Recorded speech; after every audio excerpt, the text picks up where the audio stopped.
시청자 여러분 안녕하십니까. 3월 3일 시사정담 진행하겠습니다. 시청자 여러분, 정말 기분 좋은 소식이 터졌습니다. 내일부터 시작되는 사전투표를 앞두고 국민의힘 윤석열 후보와 국민의당 안철수 후보가 극적으로 후보 단일화에 합의했습니다. 안철수 후보는 윤석열 후보 지지를 선언하고 후보직을 사퇴했습니다. 그야말로 급박하게 돌아가는 막판 대선 정국. 그 움직임을 윤영걸 전 매경닷컴 대표님과 깊이 있게 분석하도록 하겠습니다. 윤 안녕하세요. 대표님, 네. 우리나라는 다이나믹 코리아다, 네. 이렇게 하는데 드라마보다도 더 드라마틱한 일이 벌어졌습니다. 진짜 정치는 생물이다, 네, 이렇게 그렇습니다. 하는데 맞는 것 같습니다. 예. 엊그제만 하더라도 네. 단일화가 물 건너 간 것 아니냐는 게 대체적인 시각이었는데 그렇죠. 예. 사전투표 앞두고 네. 딱 이게 네. 극적으로 단일화가 됐습니다. 그렇죠. 농구 경기로 말하면 버저 비터라고 있거든요. 예. 끝나는 벨이 삑 울릴 때 슛을 쏜 거예요. 예, 3점수. 3점슛. 예. 1, 2점 차이 나는데 3점 슛이 당연히 그건 거의 더 들어간 거죠. 예. 그러니까 이 상대방으로 봐서는 이 피할 시간이 없는 거예요, 지금. 예. 예, 민주당에 포탄이 하나 떨어졌는데 포탄은 피할 시간이 없고 그냥 엎드리기만 하는 거예요. 그러니까요. 포탄은 터진 거고. 그러니까 닭 줬던 개가 된 거죠. 그래서 참 하느님이 이 대한민국을 참 사랑하는구나. 예. 이런 생각이 좀 들었고요. 진짜 9회 말 홈런이 터져버린 거예요. 그렇죠. 예. 이렇게 단일화가 이렇게 성사됨으로써 이제 뭐 아직 대선 승리한 것은 아닙니다. 네. 투표라는 것은 끝까지 네. 아주 마지막까지 그렇죠. 최선을 다해야 합니다. 그렇죠. 뚜껑을 열어봐야 안다. 선거는 그렇죠. 그런 말이 있지 마지막까지. 않습니까? 안철수 그럼에도 후보도 그런 얘기 했잖아요. 네. 고개 들면 진다고. 맞아요. 예. 그분 골프도 안 치는데 어떻게 헤드업이라는 말을 아는지 고개 들면 진다고 오늘 기자회견에 얘기했어요. 굉장히 훌륭한 말이죠. 정치하고 네. 이 골프는 고개 들면 진다. 그렇죠. 이게 국민한테 오만한 모습, 그렇죠. 자만한 모습 조금 보이면 그걸로 가는 겁니다. 그렇죠. 네. 그럼에도 불구하고 오늘 극적 단일화 네. 합의가 대선 승리에 결정적 분수령이 되는 것만은 틀림없는 거 아닙니까? 그렇죠. 그 바탕은 이제 국민들의 그 정권 교체를 향한 염원이죠. 뭐 통계치로는 54%가 나왔잖아요. 정권 교체해달라는 게. 예. 정권 재창출. 이재명이가 하라는 정권 재창출은 38%, 한 16%포인트가 차이 날 정도로 열정이 대단해요. 예. 저는 3월 1일 날 3일절에 그 아차산 등산을 갔는데 등산복이 파란색이라 그걸 입고 나갔더니 집에서 막 뭐라 그러더라고요. 저도 왜 엊그저께 재수없는 색깔 입냐고. 엊그저께 그냥 파란 넥타이 아무 무심코 했는데 우리 시청자님들이 댓글을 아니 이 판국에 웬 파란 넥타이냐. 네. 그래서 오늘 또 빨간 넥타이 그래서 하고 부랴부랴 저도 나왔으니까. 등산복을 바꿔 입고 갔는데 그럴 정도로 국민들이 정권 교체에 대한 염원이 굉장히 그렇습니다. 큰 거죠. 그리고 예. 또 단순한 단일화라는 것보다 이제 윤석열 후보가 이제 정치 이제 초년생 아니겠습니까? 예. 근데 이제 정치적인 시험대를 통과한 거죠. 이 단일화라는 거를 안철수 후보가 계속 번복하고 왔다 갔다 했잖아요. 협의했는데 안 했다, 뭐 경선하자 여러 가지 했는데 결국은 하여튼 설득을 해냈잖아요. 그러니까 참 윤석열 후보의 정치력이 일단은 국민의 검증대에 통과됐다. 그런 면에서 굉장히 긍정적으로 보는 거죠. 선거라는 거는 구도, 인물, 정책 세 가지 아니겠어요? 예. 그러니까 구도 측면에서 안철수, 윤석열 1등, 3등이 손잡으면서 판세가 완전히 유리하게 되고 정책이나 인물 면에서도 서로 부족한 거를 보완해주는 그래서 그럼요. 굉장히 드라마틱한 장면이 연출됐다. 그래서 저는 1997년에 DJ하고 JP하고의 연대 그 이상의 저는 국민들한테 임팩이 클 거다 이렇게 생각하고 있습니다. 그래서 오늘 뭐 공동선언문에서도 국민 통합과 대한민국 미래로 가는 대장정이 시작이 됐다. 네. 변화와 혁신의 대전환의 시대가 시작이 됐다. 네. 이렇게 지금 선언을 했지 않습니까? 네. 말씀하신 대로 안철수 후보가 갖고 있는 과학기술 중심 국가 네. 그리고 윤석열 후보의 공정과 상식 네. 그러므로 인해서 이 국정을 정상화시키는 네. 이 두 가지 가치가 네.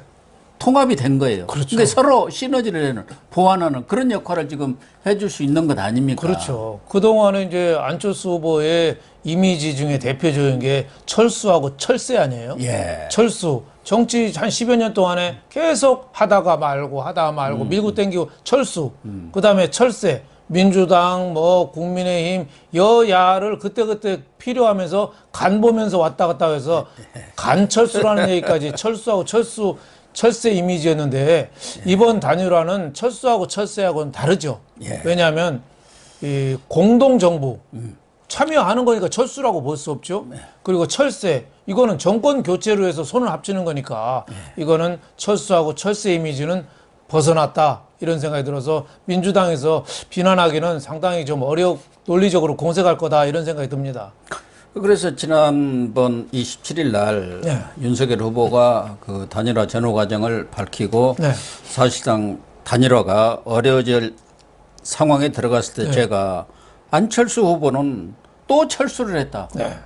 국민의 여망은 정권 교체에서 철수를 했고 후보 단일화에서 철수한 네. 철수 정치를 다시 시작하고 있다. 그렇게 비판을 좀 했는데요. 네. 이제 윤석열 후보가 이렇게 막판에 네. 단일화를 함으로써 또 안철수 후보도 마찬가지고 안철수 후보 입장에서는 더군다나 이제 차차기도 노려볼 수 있는 전진의 그런 발을 내디뎠다 이렇게 볼 수가 있는 거 아니겠습니까? 그렇죠. 뭐 3월 9일 날 대선이 끝나고 나면은 그 다음 날 안철수 손에는 뭐가 있겠어요? 아무것도 없는 거예요. 네. 3등한테 뭐가 있는 거예요? 완전 낙동강 오리알이죠. 그렇죠. 10%가 안 되면 선거비 다 내야 되거든요. 예. 그러니까 손에 쥐는 게 저도 초등학교 졸업할 때 개근상 탔거든요.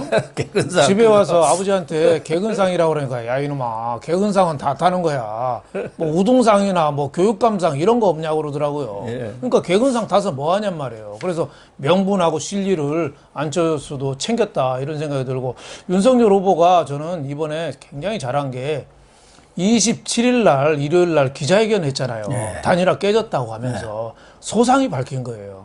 여태까지 협의문까지 다 되고 계속 밤새 장제원 저쪽에서는 이태규 의원 협의해서 됐는데 깨졌다고 소상히 설명한 거예요.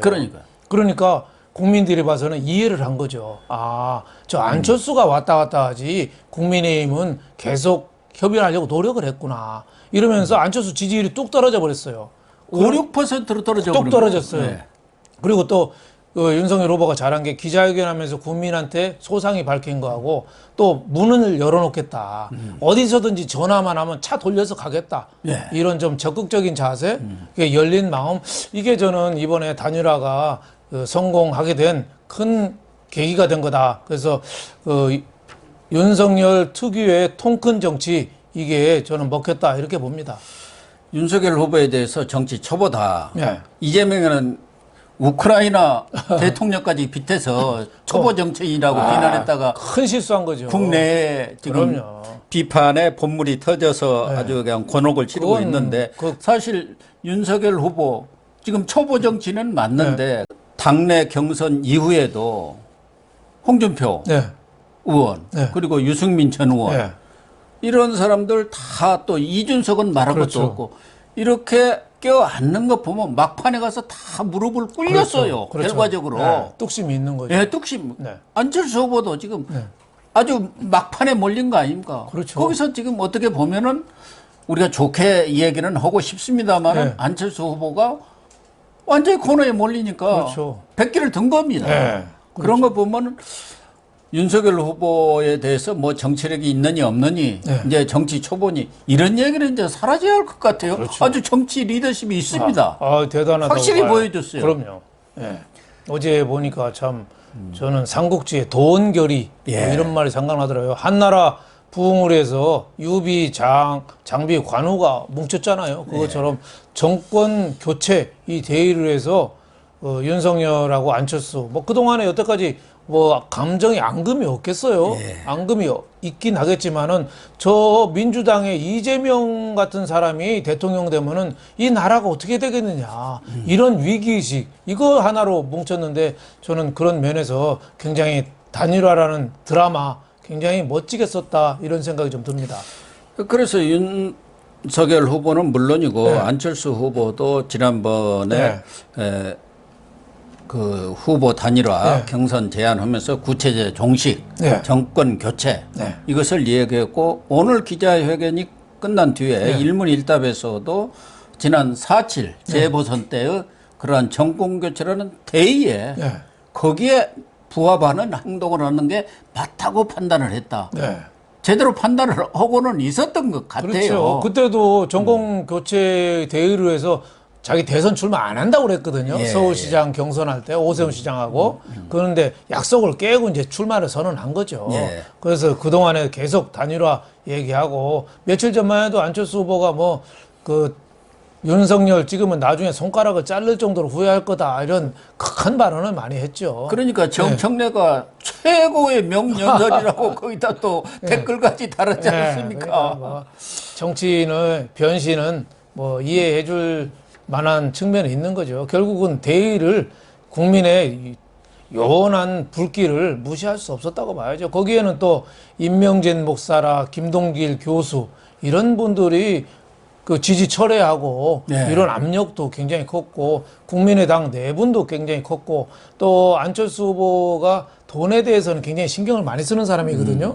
그러니까 선거비는 한 80억 정도 이렇게 든다는데 그런 현실적인 계산도 상당히 작용했을 거다. 그래서 바로 국민통합 네. 이 대선이 끝난 뒤에 네. 양당에 통합을 하겠다 네. 이렇게 지금 선언한 거 아니겠습니까? 합하면은 이제 빚이 합치는 거니까. 합치는 거니까 빚이 인수 인계가 되어 승계가 되는 거예요. 그렇죠. 결혼하기 전에 각자 있던 빚이 합치면 결혼하게 되면 각자 합쳐서 책임지는 거랑 똑같은 거죠. 돈 있는 사람이 갚아주는 수밖에 없는 거 그렇죠. 아니겠습니까? 그렇죠. 뭐 한 뭐 80억 정도 뭐 했다는데 그 정도는 뭐 커버를 하지 않겠느냐 싶습니다.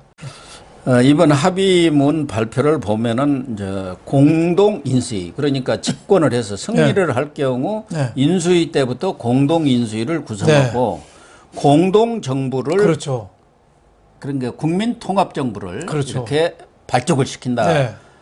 그래서 국민의힘과 국민의당이 함께 집권하는 그런 모양새가 되고 결과적으로 보면은 지난 그 DJP 연합 수준 이상의 그렇죠. 더 단단한 그렇죠. 그런 통합 정부가 되지 않겠나 그런 생각이 들고 또 통합 정부 미래상에 대해서도 5가지로 요약을 좀 했어요. 네네. 미래 정부, 개혁 정부, 실용 정부, 방역 정부, 통합 정부. 네. 이런 부분들은 아주 잘 정리가 된 것 같고 그렇죠. 이 부분도 뭐 장제원 의원하고 저쪽에 이태규 의원이 실무 조율을 했지만 마지막은 안철수 후보가 그걸 전부 정리를 했다는 거 아닙니까? 그리고 윤석열 후보가 오케이 사인을 냈다는 거예요. 이런 거 보면은 만약 집권을 하더라도 과거처럼 뭐 이렇게 집권을 하고 서로 다른 이질적인 정당들이 합치다 보면 불협화음이 많이 났는데 이번에는 이런 원칙을 합의해 놨기 때문에 또 양 후보가 오늘 공동 합의문을 발표하고 두 분 다 국민들한테 아주 선서를 했죠. 그렇죠. 약속을 했잖아요. 그렇죠. 그런 거 보면은 집권 후에도 정말 순조롭게 국정 운영을 해 나가겠다 그런 안도감을 좀 준 것 같아요. 그렇죠. 이제 민주당에서는 지금 패닉에 빠져 있더라고요. 아침 그러겠죠. 방송 출연한 민주당에서 나온 패널도 패널이 패닉에 빠졌더라고요. 패널이 패닉에 빠져. 뭐라고 말해야 될지 모르겠다고. 그러니까 포탄이 수류탄이 터졌는데 정신이 하나도 없는 거예요. 그럴 정도로 닥쳤던 게 지붕 쳐다보는 격이 됐는데 민주당에서 대응하는 건 뻔하지 않겠습니까? 미실야합이다. 야밤 뭐 변절이다. 변절이다. 벌써 이렇게 나옵니다. 근데 거기에 대응하는 거죠. 이건 미실야합이 아니고 우리 공동 정부다. 통합 정부다. 지금 이재명 강조하는 게 통합 정부 아니겠어요? 통합 정부인데 이재명 하던 거 하는 거예요. 통합 정부. 미래를 향해서 통합 정부. 과학 기술을 앞세우는 그런 새 시대를 개척하겠다는데 여기에 대해서 대의 명분을 확실히 챙긴 게 아니냐 이런 생각이 들어요. 3가지를 오늘 발표했죠. 하나는 인수위 구성을 함께 하는 거. 그렇죠. 또 하나는 공동 정부 함께 하는 거. 총리 이하 장관. 또 3번째는 합당. 합당하는 거. 예. 세 개가 이제 그렇죠. 핵심이죠. 예. 그래서 큰 틀은 이렇게 합의를 하고 이제 대선이 끝나면은 디테일로 가겠죠. 예. 물론 뭐 디테일로 가서는 밀고 당기기가 좀 적지는 않을 겁니다. 그렇죠. 합당이라는 예. 게 또 쉬운 게 저 아니고 정치적인 이해관계. 과연 당권을 누가 그렇죠. 가져야 할 거냐 이런 부분도 있고 그렇죠. 또 지방선거가 지금 코앞에 그렇죠. 있지 않습니까? 예. 이건 또 공천의 문제가 그렇죠. 걸려 있기 때문에 이런 부분에 있어서 어느 정도 아주 단일화된 목소리는 나오기 어렵고 약간의 잡음은 불가피하겠지만 있었지만, 그러나 양 후보가 두 정치 지도자가 큰 원칙에 합의하고 서로 손을 맞잡았기 그렇죠. 때문에 그런 부분들은 좀 어떻게 보면 소수 마이너한 문제가 되지 않겠나 하는 생각이 그렇죠. 들어요. 국민들이 단일화에 대해서 윤석열, 안철수 단일화에 대해서 대의 명분에 공감할 수 있는 명분을 준 거죠. 예. 여기에 대해서 이거 아니야 하고 반대 던질 사람이 누가 있을까요? 지금 이 부동층이 무당층이 아직도 아무 결정 안 한 사람이 한 7, 8%가 된다고 예, 그래요. 그렇다고 예. 그리고 안철수 지지하는 사람이 지금 한 7% 안팎, 뭐 적게는 6%, 많으면 한 8%, 두 개 합치면 한 15% 되는 거예요. 15% 되는데 그분들이 어디로 가느냐. 계속 무당층에 남을 수도 있고 윤석열 후보, 이재명 후보 나눠질 텐데 아무래도 이런 대의 명분을 갖고 출발하면은 윤석열 후보한테 좀 많이 간다고 봐야죠. 그렇죠. 한 15% 흔들리는 표 중에서 한 절반 정도는 가지 않겠느냐. 저는 이렇게 내다보고 있습니다. 지난번 중앙일보가 그 네. 보도한 내용도 보면은 안철수 후보에서 이탈한 표들이 네. 한 17%는 윤석열 네. 그리고 이재명한테는 한 8% 이렇게 네. 한 배 그렇죠. 정도 더 그렇죠. 가더라고요. 예, 그렇죠. 그 당시는 이제 단일화 전이니까 네, 네. 한 이탈한 표가 네. 한 34% 정도가 그렇죠. 이탈을 했더라고요. 그중에 그렇죠. 17이 윤, 네. 이재명한테는 8. 그런 거 보면 이번의 경우에도 지금 안철수 지지층 일부에서는 뭐 반발을 하고는 있다고 합니다만은 그 사람들은 어차피 좀 이재명 쪽으로 갈 그런 지지층들이 좀 있었어요. 그렇죠. 100% 네. 윤석열 후보한테는 오지는 않지만 그러나 단일화를 했기 때문에 더 많은 기회가 주어진 거죠. 기회가 주어지고 더 많은 또 지지층들이 윤석열 후보로 또 네. 밴드 웨건 효과라는 게 있지 않습니까? 그렇죠. 예. 되는 쪽으로 더 밀어주는 거죠. 이 표가 물론 뭐 국민의당에서 이태규 의원은 단일화에 찬성하고 권은희 의원은 반대했어요. 근데 권은희 의원은 이제 고향이 저 호남입니다. 호남 광주니까 예. 앞으로 국민의힘으로서 이름 걸고는 어디 뭐 광주시장도 그렇고 좀 힘드니까. 근데 그것도 잘 모릅니다. 모르니까 뭐 호남 민심도 변하고 있기 그렇죠. 때문에 만약 윤석열 후보가 예. 집권을 하면은 호남에서도 많은 변화가 일어날 수 있고 취임식 다음 달에 5월 달에 취임식하고 6월 달에 지방선거예요. 그러니까 어떻게 보면 한 배를 탈 가능성도 아니, 상당히 그리고 많거든요. 국회의원 선거는 내후년 일입니다. 그렇죠. 그렇기 때문에 권은희라든가 이런 사람들이 국회의원 나온다고 한다면은 네. 윤석열 후보고 안철수 후보가 집권을 해서 국정을 잘 운영해 나가면은 그렇죠. 완전히 그럼 총선 상황이 바뀌어 버립니다. 그렇죠. 과거 저 2012년에 문재인 후보랑 박근혜 후보가 붙었을 때 한 3점 몇 퍼센트 차이로 박근혜 전 대통령이 이겼거든요. 예. 그런데 이번에도 아마 이 정도 차이가 만약에 난다면은 이 단일화 효과가 클 거다. 이런 생각이 좀 듭니다. 네. 그렇다고 봐야죠. 네. 우선 또 단일화의 뒷얘기로 네. 사실은 13일 날 네. 이 국민 경선 네. 단일화를 제안했다가 또 20일 날 철회하고 네. 27일 또 윤석열 후보도 그 단일화 내막 전후 과정을 수상에 설명을 했지 않습니까? 그래서 그 이후에는 단일화가 좀 어렵지 않겠냐는 게 대다수 관측이었습니다만은 그 협상을 전권을 가지고 주도를 했던 장제원, 이태규 의원은 물밑에서는 그렇죠. 지속적으로 만나면서 뭔가 한번 해보자 그런 노력들을 기울였던 것 같아요. 그래서 어제도 오후 9시에 또 만나가지고 최종적으로 한번 하십시다. 그렇게 했다는 거죠. 그래갖고 후보들을 설득하고 더군다나 이 마지막 협상장 네. 이것도 분위기가 상당히 중요한 거거든요. 그렇죠. 예. 그러니까 아주 잘 짜여진 네. 그런 모양새 아닙니까? 그렇죠. 장제원 의원 매형집에서 매형집 카이스트 교수. 카이스트 교수인데 아주 뭐 안철수 후보랑 굉장히 가까운 사이라 절친이라고 그래요. 그러니까 안철수 후보가 카이스트 교수였잖아요. 그때 그렇죠. 그렇게 가까웠다는 예. 거예요. 그런 분위기가 있으니까 예.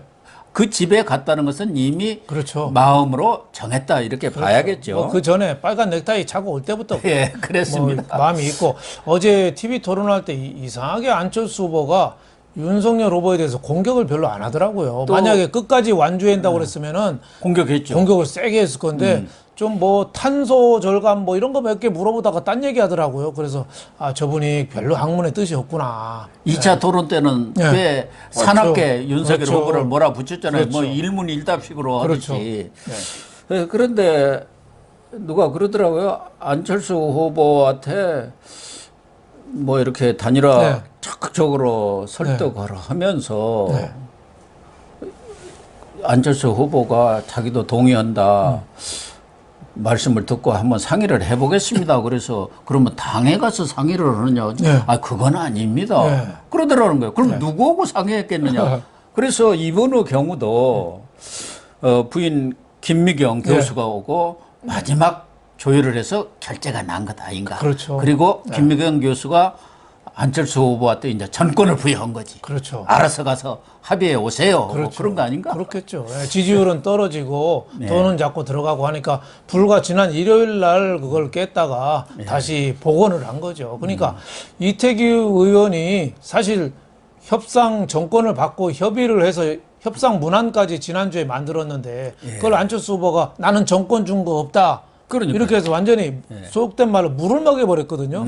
그럼에도 불구하고 이태규, 장제원 이 하트라인이 계속 협상을 이어왔기 때문에 이런 결실을 얻은 거 아닌가 그렇습니다. 저는 이런 생각이 듭니다. 그래서 저는 우리나라 정치 발전에 누가 대통령 되는가 이걸 떠나서 우리 정치 발전에 큰 좀 획이 될 거다 저는 이렇게 봅니다. 왜냐하면 우리는 누가 되든 독주, 독선, 대통령 되는 순간 오만 예? 저 문재인 대통령 보세요. 자기 공약한 것 때문에 저 나주에다가 한정 공대 만들어가지고 기숙사도 없이 골프텔에 학생들이 먹는다잖아요. 건물 하나 있는 그런 데서 예? 거기 한전에서 하면서 원자력 학과는 없고 무슨 에너지 학과 있는데 지금 각 대학들이 에너지과 지금 없애고 줄이고 있어요. 아니, 그런 거를 고집으로 하거든요. 이런 거를 없애는 이번에 단일화가 계기가 되었으면 이런 생각이 좀 듭니다. 정말 탈원전부터 빨리 말도 안 되죠. 폐기시켜야 합니다.